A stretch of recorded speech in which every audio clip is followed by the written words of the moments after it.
See the ability, not the disability. That was one of the long-term impacts of the 2012 Paralympic Games in London.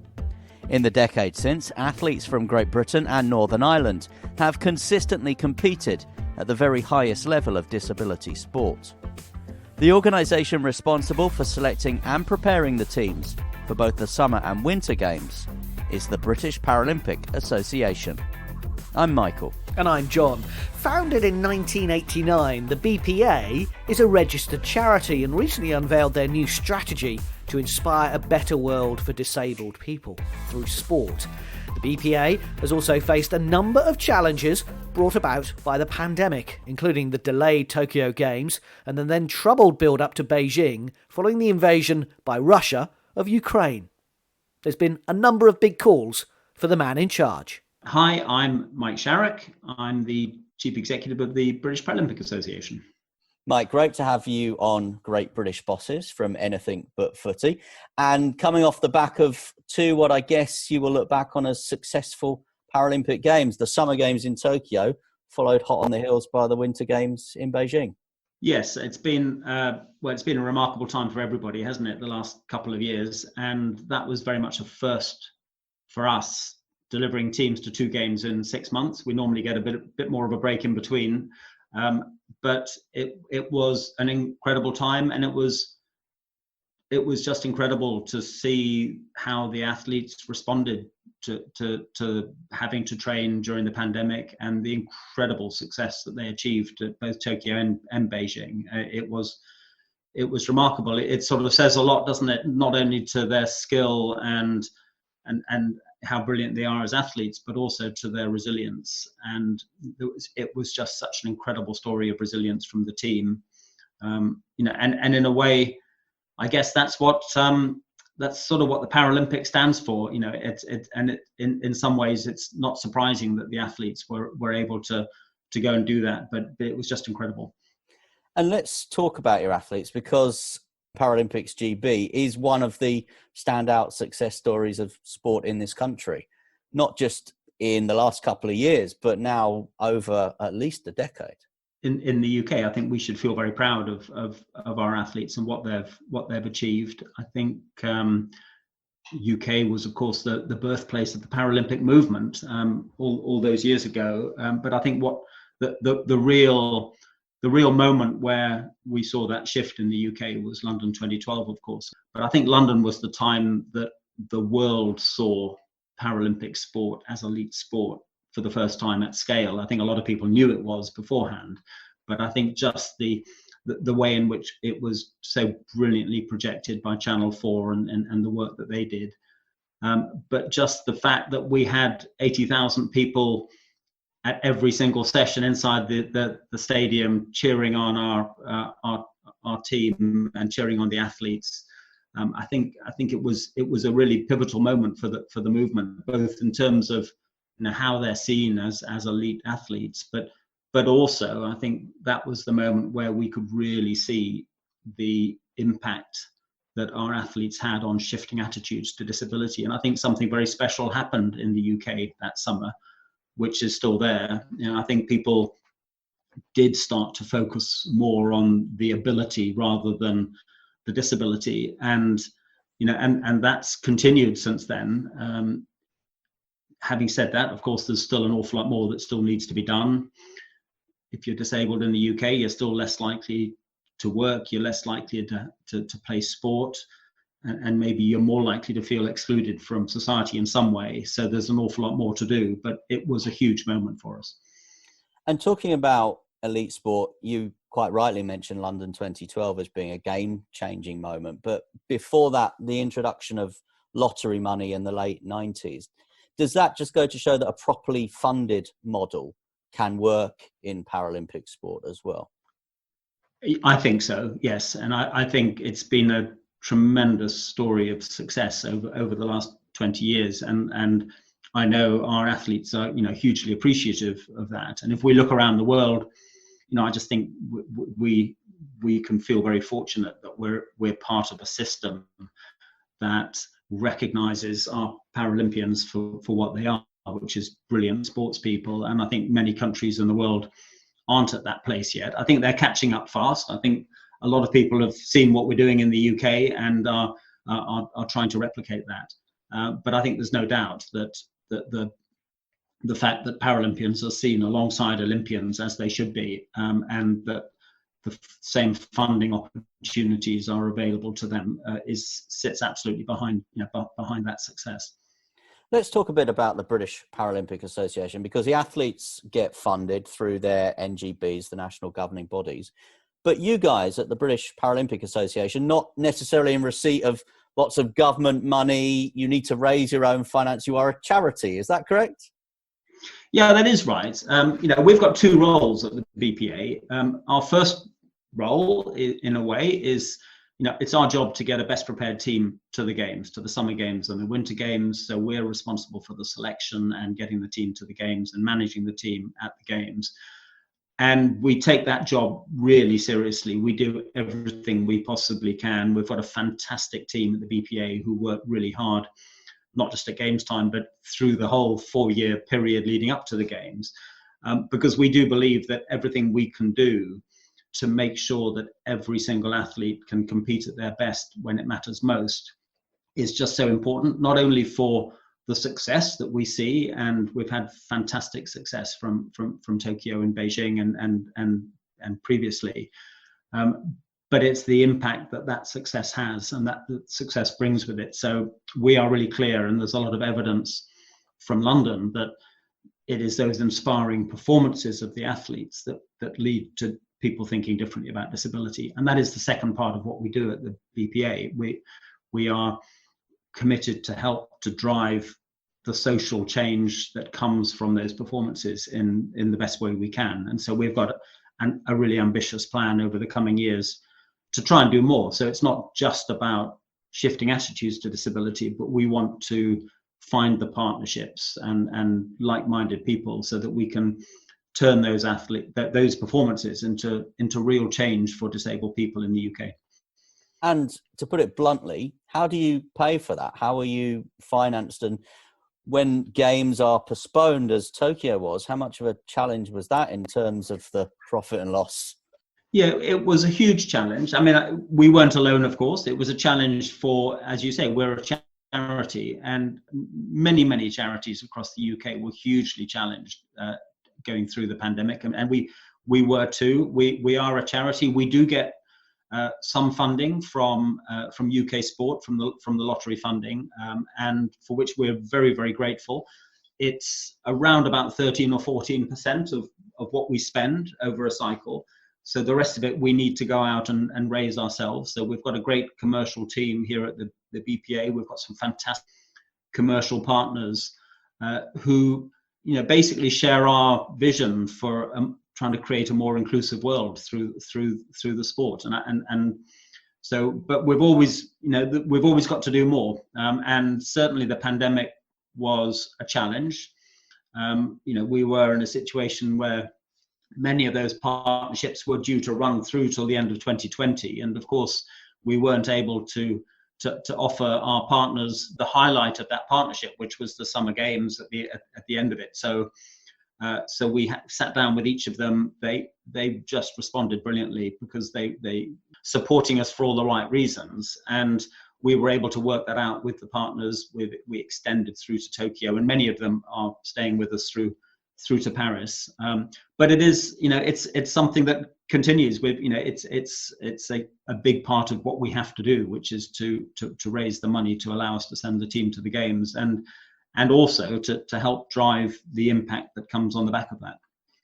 And I think one of the things that I would like to get across is that the British Paralympic Association is separate to the British Olympic Association. Does it frustrate you when you pick up during Paralympics time and see headlines saying Team GB have won medals at the Paralympics? Because it's not Team GB, it's Paralympics GB.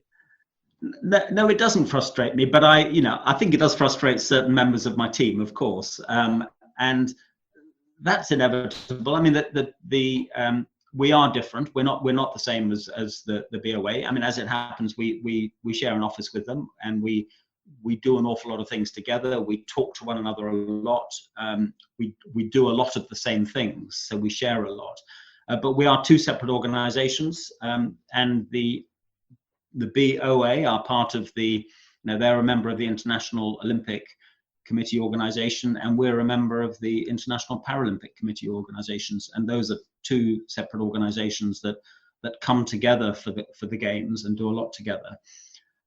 But no, so we work hard to build the Paralympics GB brand. But you're right, there are still people who confuse that and think we're all part of Team GB. Team GB is a brilliant team, and as is Paralympics GB, and we're very proud of the fact that, from the research that we do across the UK, a lot of people feel that Paralympics GB is the most inspiring elite sports team that the UK has. So we're proud of our own position, but there is always more work to do, of course.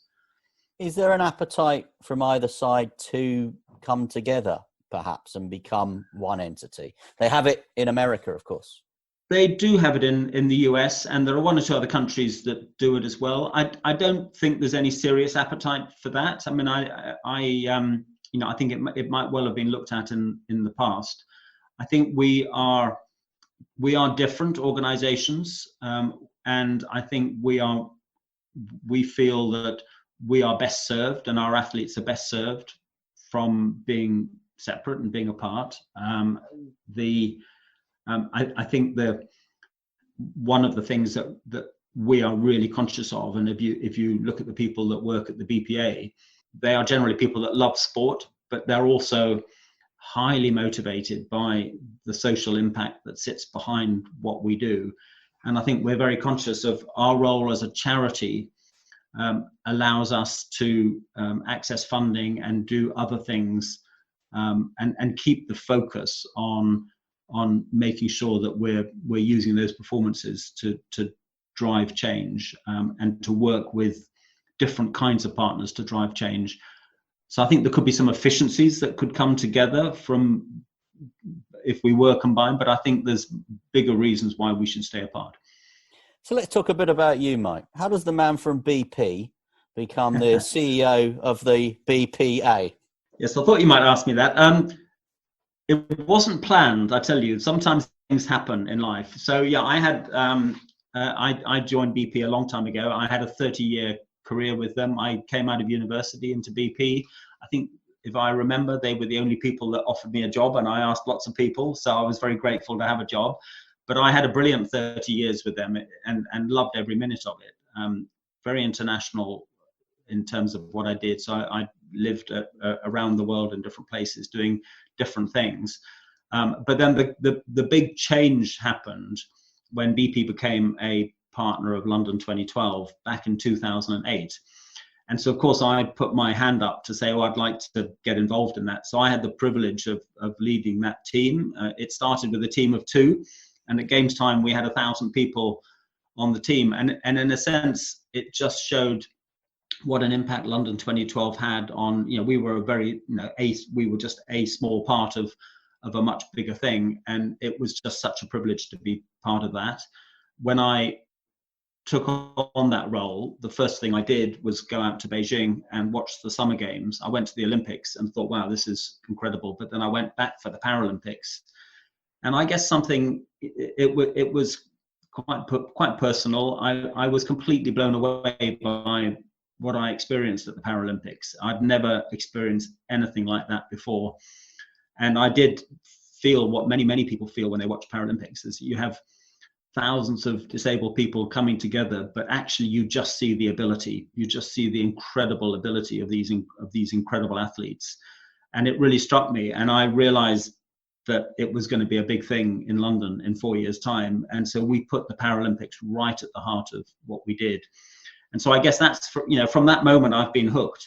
And so when I left BP back in 2015, again, I kept in touch with the Paralympic movement, and I actually went back to school.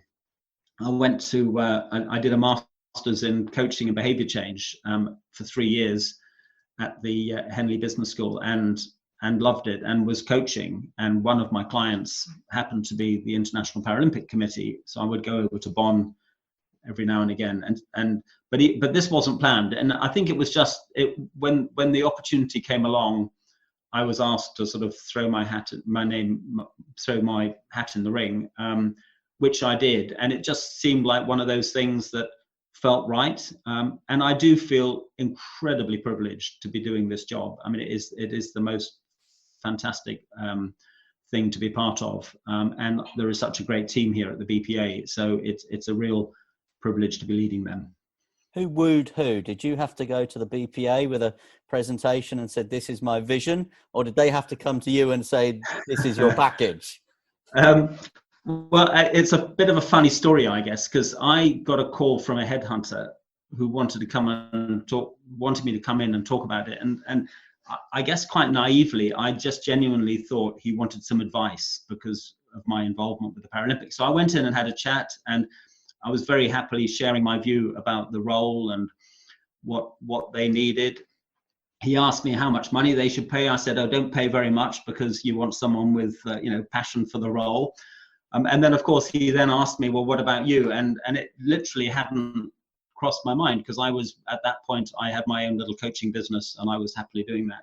But I then went away and thought about it, and it just felt like the right thing. And so, having scuppered my own salary, I had to make sure it was something that I really wanted to do, which of course it was. So did you go back and add another naught onto the end? No, unfortunately not, but that's okay, because I think there are some things that you do because you're really passionate about it, and this is sort of my motivation for doing this. And I'm very, very happy with the salary I get paid, but that's not what it's all about, of course. So when you joined the BPA, what were the challenges, if you like, on day one? Because sometimes a CEO will come in, they might need to execute a culture change. They might need to rebalance an organization. What did you arrive thinking you needed to do? I think the biggest challenge at the time was funding. And I think as we talked about it a moment ago, but as a charity, the BPA is always needing to make sure it can secure the funds to do what it wants to do. And I think when I arrived, the funding was quite fragile, and it still is to a certain extent, but the funding was quite fragile. And the risk, of course, if you're in a situation where you're not sure about your funding, is that it can, if you're not careful, limit your ability to sort of think about the possibilities of what you can do. And so I think trying to get the funding sorted out, which I've spent a lot, we as an organization have spent a lot of time over the last few years doing that. And doing that during the pandemic has been additionally challenging, has been really important. I mean, having said that, we've had some fantastic support from UK Sport. UK Sport really get what we're trying to do, and they have they stepped in when we needed some additional help during the pandemic as well, as did our corporate partners. But I think we are now in a more secure financial position than we were going into the pandemic, and I think that allows us to start to really make sure that we're not leaving anything on the table, in a way, so that we're really able to think through what are the possibilities.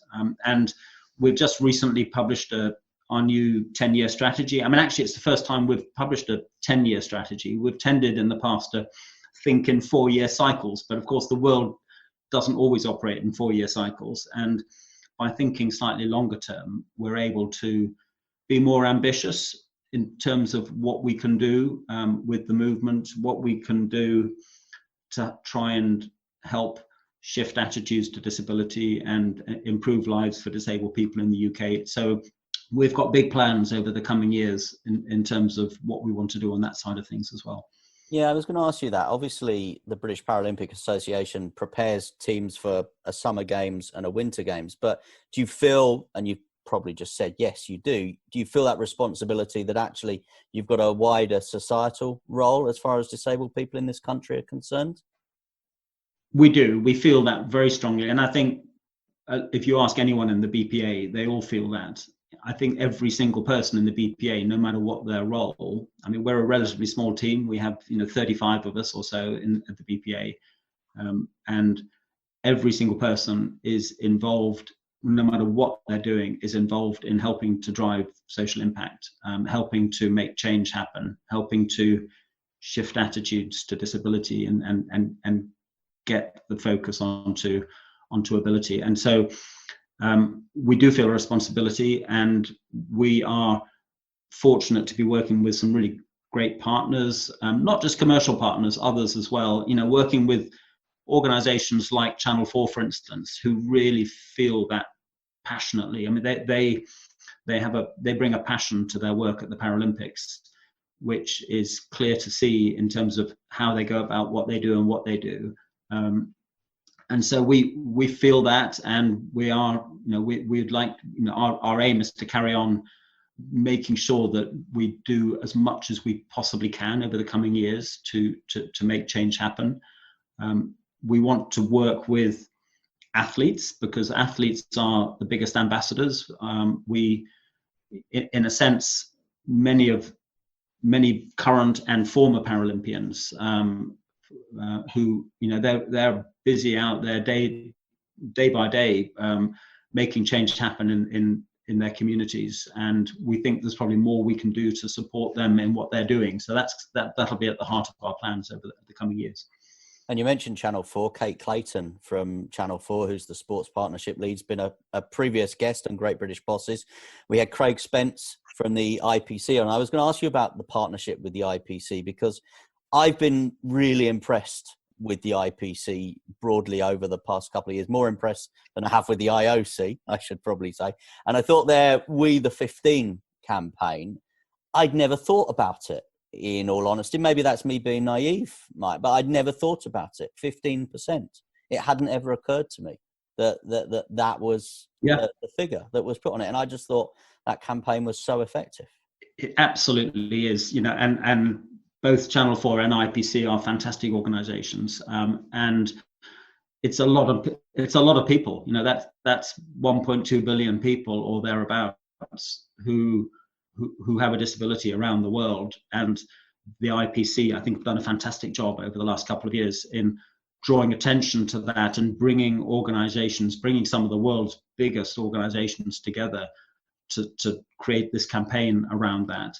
And I think it's just at the beginning of that campaign. So I think that this is something that they will continue to run for the next, for the coming years. I think it's over a 10-year period or more even, and using the power of the games to throw a light on that, and to try and make sure that, we talk about legacy and we throw that word around, but to try and make sure that real change happens. So, the IPC is all about change happening through sport, and that's our responsibility here in the UK as well. Regarding the situation ahead of the Winter Paralympics, obviously the invasion of Ukraine, they got the decision right in the end. Is that a fair comment, I think? Yeah, I think so. I do sympathise with them. The IPC, they got the decision right. There was an enormous amount of political pressure for them to do that. I think they were the fact that they sort of made the previous day, of course, they had made a decision to allow Russian and Belarus athletes to compete as neutrals, and I think the fact that the following day they changed the decision as they did was partly reflective of the pressure they were under at that time, but also partly a reflection of sort of the really serious thinking that was going on within the IPC. They are very conscious about supporting all disabled people all around the world, and trying, I think there was an attempt to sort of try and keep politics out of sport and to try and sit above that, and if they could, but the reality, I think, was different, and so they made that decision as they did. And of course, we're all, it's just horrific what's happened over the last month,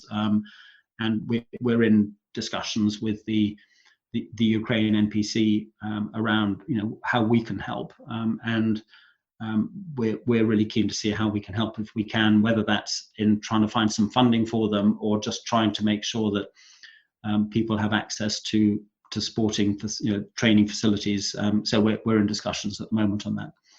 Was there ever any pressure on you as an organisation not to go and not compete in Beijing? No, not directly. I mean, we were having conversations with ministers in the lead up to that. If you remember, the timing, it was the day after the Olympics had finished, which is not the first time that's happened.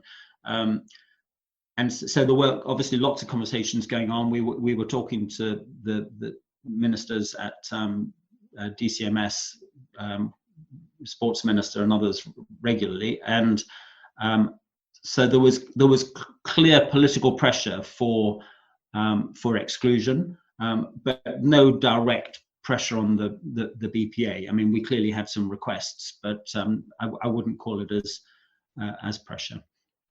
Was it an option, or did you put your athletes at the centre of it? These are athletes that have trained for 4 years. This is their moment. There's no thought in my mind that we won't give those athletes the opportunity to compete. Well, I think things happened as they did. So that was, that's where we got to. I think had a different decision been made, had the decision been made not to exclude the Russian and Belarus athletes, then I don't quite know what would have happened at that point. I think had Ukraine decided to pull out, then I think there would have been pressure on others to do the same. But we didn't get to that point.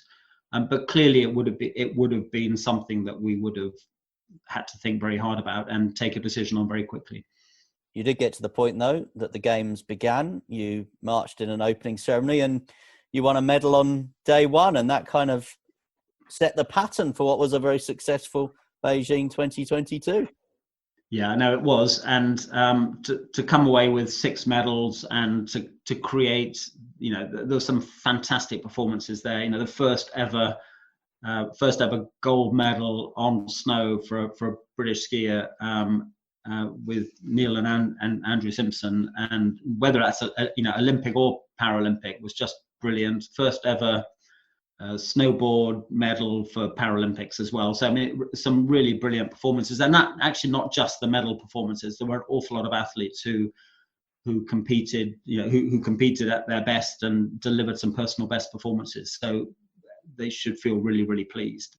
Going back to Tokyo, if you think about what happened in Tokyo as well, to not only to come second in the medal table there, but to win medals in 18 out of 19 sports was just something that no other nation has ever come close to before. So the performances of both winter and summer have just been staggering over the last months. And the fact that we have Paris, then we have Cortina, and then obviously Los Angeles, we've got Brisbane. The fact that these, I guess, are host cities that, on the surface at least, don't appear to have any kind of risks attached or no baggage attached. Do you understand what I mean by that? I do, and I'm sure we'll find issues to deal with. So yeah, I mean, so there's a lot to look forward to. I think we're very busy now with Paris. The plans are well advanced for Paris. We've had teams been over there several times. I've been over there a couple of times, going again a couple of times over the next few weeks. So at this stage, it's all about securing the facilities that we need for the team, working with the sports on their prep camp facilities to make sure we've got that right, making sure we've got the right facilities for the athletes in Paris, and to organise a Paralympics GB house so that people that are coming over to the games can that we can bring people together and all that sort of thing. So lots of work going on at the moment from the team, but it's going to be really exciting. And of course, what's going to be brilliant is, I mean, Paris is right next door, so very easy for us to get over to, but it's just going to be fantastic to have spectators back in the stands again and have friends and family that can be over there. I think that's the thing in a way that is such a shame for Tokyo and Beijing. The Japanese and Chinese did such a great job in putting on those games in really difficult circumstances, and it was just such a shame that they weren't able to have their to have the stadiums full of spectators. And thinking back to London, that amazing summer that we had in 2012, when so many people went in and were able to experience Paralympic sport for the first time, and that's what really made the shift happen, as well, of course, as what Channel 4 did and how they projected it. So that it'll be great in Paris to, fingers crossed, to be able to do that again. And I know for the athletes, it's not the same when you're competing in an empty stadium and your friends and family aren't there. I'm deal for Paralympic athletes, and it's going to be great that we can do that again in Paris.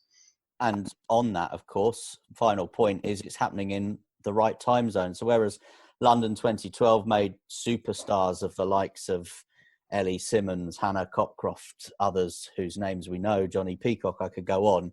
The fact we have Paris, Milan, Cortina, it's going to be on prime time, Channel 4. We're going to make another little generation of Paralympic superstars, hopefully.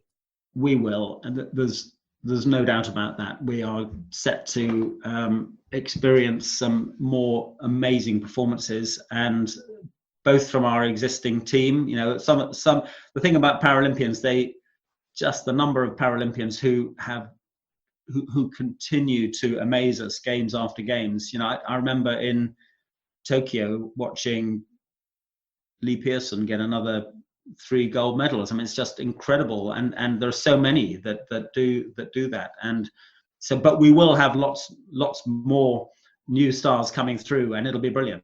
Yeah, so we can't wait for that. And of course, those performances are so important, because it's those performances that continue to shift attitudes, and that's part of what our job is too. Well, I'll make a promise to you now that we'll be following you on that journey to Paris, Milan, Cortina and beyond as well here on Anything But Footy. Mike Sharrock, Chief Executive of the British Paralympic Association, thank you so much for your time. Thank you very much indeed. Thanks.